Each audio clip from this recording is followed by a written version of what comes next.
Chapter 26. The Wild, Wild West. Introduction. This lecture takes you out west, in the same time period, approximately, that we have been studying as we have been following the growth of the American city, whose environs you have just left. The contrast between the West and the city is quite stark at this time, because while the city was acquiring the accoutrements of civilization, the West was still wild, untamed, dangerous, and unforgiving. There were at least a dozen ways a man could die out in the barren western wilderness, and in fact the mortality rate among settlers who dared to live there, or just tried to pass through its mountains and deserts on the way to some place else, like the verdant valleys of California or the Oregon country, was high indeed. This lecture encompasses four basic themes in the West: the Indians, the miners, the cowboys, and the farmers. It includes Custer's last stand, fairly early on, and ends with the attempt by the populists to organize the West as a united voice in national politics. So let's saddle up and get started. The first thing you will learn is how barren and empty the West was when people first started noticing this endless expanse of territory after the Civil War. Even the Indians, who had been there since time out of mind, so long that even they had only legends and stories to explain how they got there, were spread thinly throughout the region, which was easily 1,000,000 square miles in area. That's 1,000 miles on a side. Among the white people, only the Mormons had dared to settle in this arid and forbidding area, driven there by persecution. You already know their story. There was still lush farmland in the Ohio Valley, though, and all down the Mississippi watershed to New Orleans, so why, you might be asking, did anybody care about the arid wasteland of the West, what people called the Great American Desert then? Good question. And it has a good answer. Because of what was on the other side. California and the rain-blessed valleys of the fertile Oregon Territory.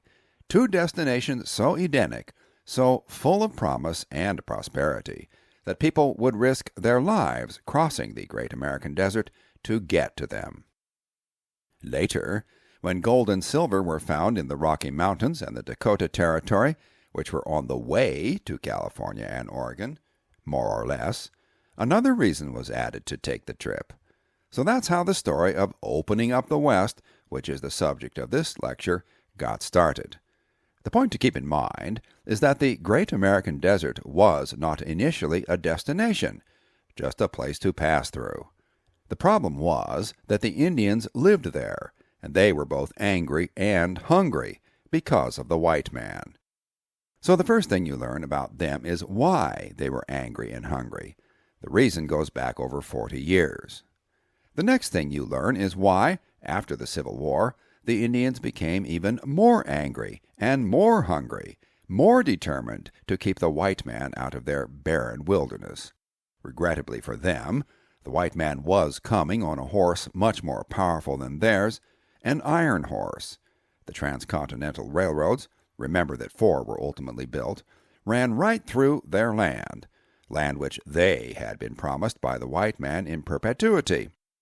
The trains, they knew, would be packed with palefaces, as many in one train as there were warriors in a whole tribe. That was ill omen enough for them, they knew.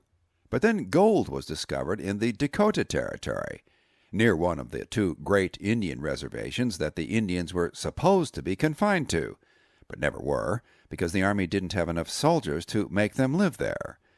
The Great White Father in Washington, D.C., decided then that all the Indians must go there or die, because the Great White Father didn't want any troublesome Indians harassing his gold miners, or the palefaces passing through the area on their way to California and Oregon. The Great White Father sent his servant, George Armstrong Custer, to kill all the Indians who he found off the reservation. But the Indians found the Great White Father's servant first, and did to him what he had planned to do to them. That's the story of Custer's last stand in a nutshell. But you get the whole, unabridged version in this lecture, so you can learn the context of Custer's role in the government's plan to exterminate the Indians. You will learn also that the Army did, in fact, fulfill its orders. The massacre of Custer and his men only added about a year to the project. That still left the Indians on the sprawling reservations, however. Once they were suitably contained therein and posed no threat to westward migration, they could be treated with more humanity. Congress accordingly passed the Dawes Act in 1887, the details of which you will learn next. The Dawes Act remained in effect and in force throughout the Progressive era and beyond, well into the next century. To us, its terms appear generous, as indeed they appeared at the time to progressive reformers. How well served the Indians were by the Dawes Act, however, you will gradually discover, and when you do, you might write a paper for your history teacher explaining your findings.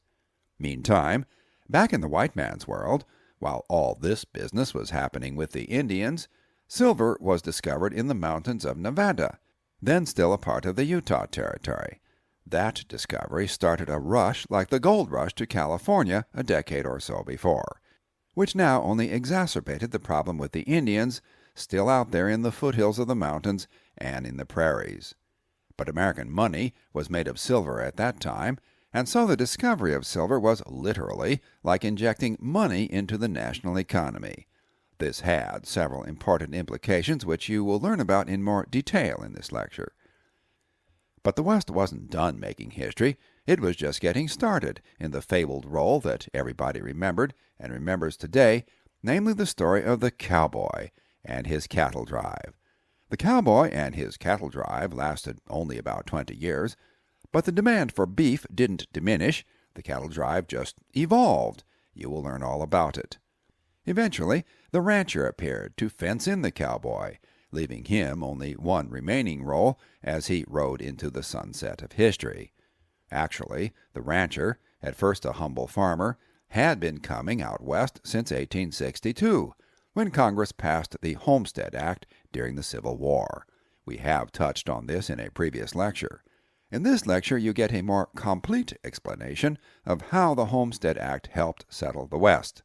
Once the farmers had secured a foothold there, however, both their initial success and their farming methods ironically began to work against them.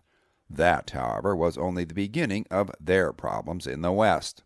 Even when the crop was good and the price they got for it was right, they faced other adversaries at least as formidable as the locusts and the prairie fires, and these adversaries were man-made.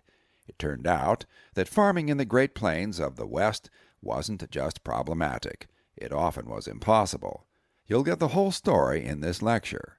In due course, the farmers banded together to try and ameliorate their problems, and the story of the West began to be read on the front page of city newspapers back east. Their cause was helped by the growing dependence of the burgeoning eastern and midwestern cities on their food, primarily their beef, grain, and corn. As the farmers gradually grew in numbers and prosperity, they attempted to change the law to end the exploitation that was practiced against them. This movement became a crusade and captured, and then dominated, the attention of the country for 30 years. You'll get the whole story here.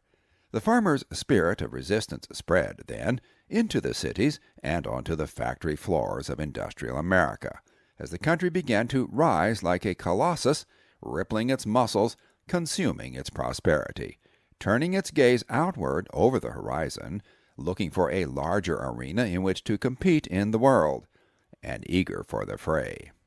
The problem was that the toilers who fed this proud machine, themselves patriots of unquestioned devotion to its welfare, were living and suffering daily in grinding, hopeless poverty, even despair. This was not fair, they said, and so they marched and went on strike and protested and joined and formed unions and just generally made a fuss. And they wouldn't go away. The robber barons couldn't make them go away. The government couldn't make them go away. The army would instruct its soldiers to shoot them, and they still would not go away. It all came to a head in one pivotal, winner-take-all national election, which was to decide if the country belonged to the people or to the plutocrats. The people brought to the contest their crusading zeal, their reforming ideas, and their spell-binding orator and candidate for president. The plutocrats brought their money. So it was entrenched political power against idealism. You'll get the whole story in this lecture, and it all started out west. And when you do get the story, you can decide for yourself if it had the ending you would have written if you were writing the script of history.